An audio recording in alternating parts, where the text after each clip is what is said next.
We've already mentioned communication, and that's similar to what I'm going to talk to you about very briefly, because within the arts, and I hope we're sort of all within the creative industry, because otherwise I'll be severely misbooked, but within the arts, it's an incredibly subjective area. It's not like pure technology.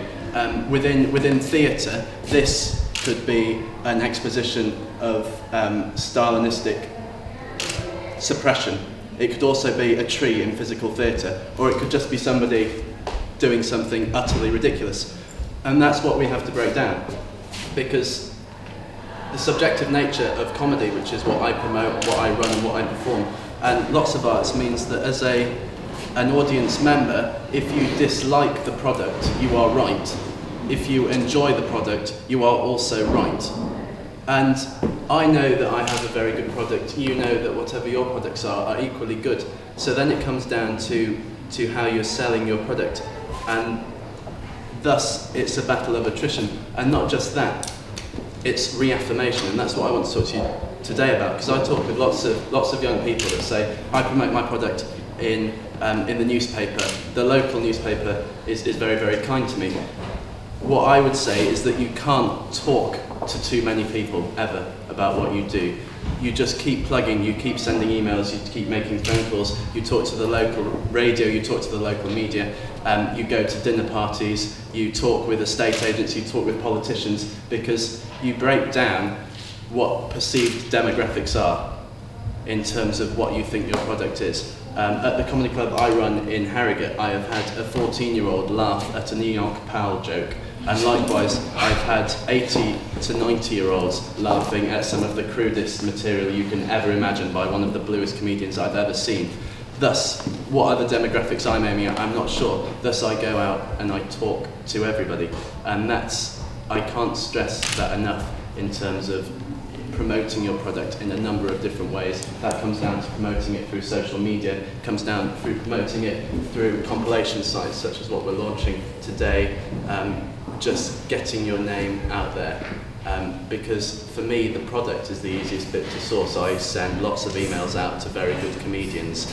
About 80% of them don't reply to me, 20% do, and I book them and I know they'll be very good. For me, it's getting the audience members there, and it's getting past those stereotypes that we have as a nation. If you go into an Oriental restaurant, we have such stereotypes about what we enjoy. There will always be omelette and chips on the menu, because we know, or we think we know what we like, and it's about breaking that down.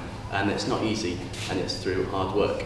However, at 11:30 in the morning, I thought I would sing a song to you to give you an idea about the product that I deliver. I go to a lot of dinner parties, as I mentioned very briefly before, to talk through what I do with people and to try and sell them tickets and give them flyers to my events. And one of the things that you come across when you go to events like this is a phenomenon known as social smokers. These are people that don't profess at all to smoke full-time. They just smoke part-time and dabble in it when they're in polite company. This doesn't really apply to any other area. You can't have a social alcoholic because he's just a binge drinker. It's equally bad. However, I have found one area that this applies to, and it's called social socialists. And what these people are like social smokers. They profess to be socialists when they're in polite company, but their true opinions and matters will always cough and splutter to the surface. I don't want to be confrontational at all at 11:30 in the morning, but I have had a few arguments about this song. So I must stress this is character comedy, where I sing the part of a social socialist. The views expressed in this song are not necessarily the views of Tom Taylor or any associated artists. So on this tiny children's keyboard, bought from Argos, at $29.99, I will blow your minds. Not in a rock and roll sense, probably just like in your ear or up your nostril. So, is that loud enough at the back? Because it's on full volume, so it better be. Ladies and gentlemen, this is Social Socialist, and this gives you an idea of the sort of product that I'm trying to sell. There are times as a performer where what seems daring and adventurous and you think people will like can also turn into an absolute horror show. At this stage, this could go either way. Here we go. I'm a socialist, I don't deny. I follow the tweets of Stephen Fry. I read some Marx at university and used quotes from both at dinner parties. School playing fields, I'm not that fussed. I get that real estate like that isn't gold dust. It's the teaching standards to which I'm an objector, and why my kids will always go through the private sector. The NHS, it's a valuable service. In the wider scheme of things, it certainly has its purpose. But for the patient comfort and the waiting times, to not use Bupa would be a crime. I'm a socialist, and that's a fact. Bupa really helped my father's cataracts. I know that sweatshops are ethically wrong, but you should really see my girlfriend's summer sarong. Bought from Primark for just £3. You've got to admire the workmanship of those kids.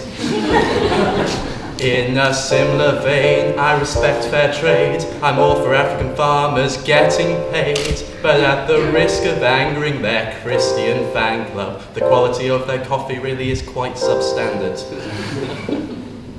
I can't abide animal cruelty, that's why I haven't touched meat since '93. Fish and chicken, well, they're alright.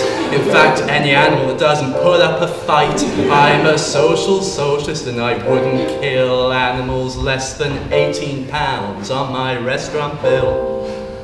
I refuse to have fur in my wardrobe, that is apart from my mink robe. Made for an Amdram production, I recollect, when I played King Edward in that play by Brecht. It's one for the English scholars, amongst you, all two of you. I never buy products from tyrannous countries. The world should live in peace from Monday to Monday, but you can't just ignore great holiday plans. This hotel is a memorial to Maddie McCann. Ooh, too soon. My views on immigration are exceedingly neutral, but of the Daily Mail I'm an avid pupil. I'm certainly not a racist like Daniel Defoe. I'll always need someone to clean my windows. I'm a socialist with plenty of tact. Some of my best friends are We should all do our bit to save the environment, so natural disasters don't augment. But it's just so convenient to travel by plane when making monthly visits to my villa in Spain. The last verse coming up now. You've been involved in musical comedy at 11:30 in the morning. So before we go on to the last verse, I think you should give yourself a round of applause for giggling politely.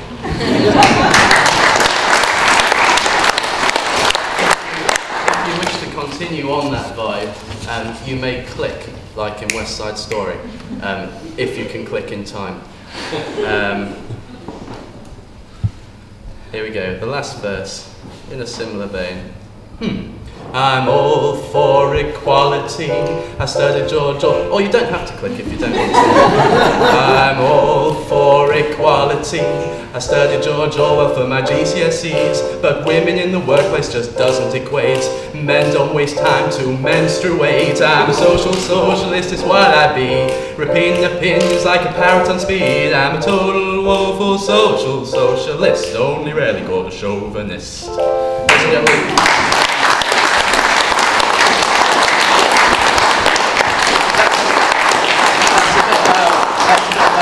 And my product, how I go and try and go about promoting it.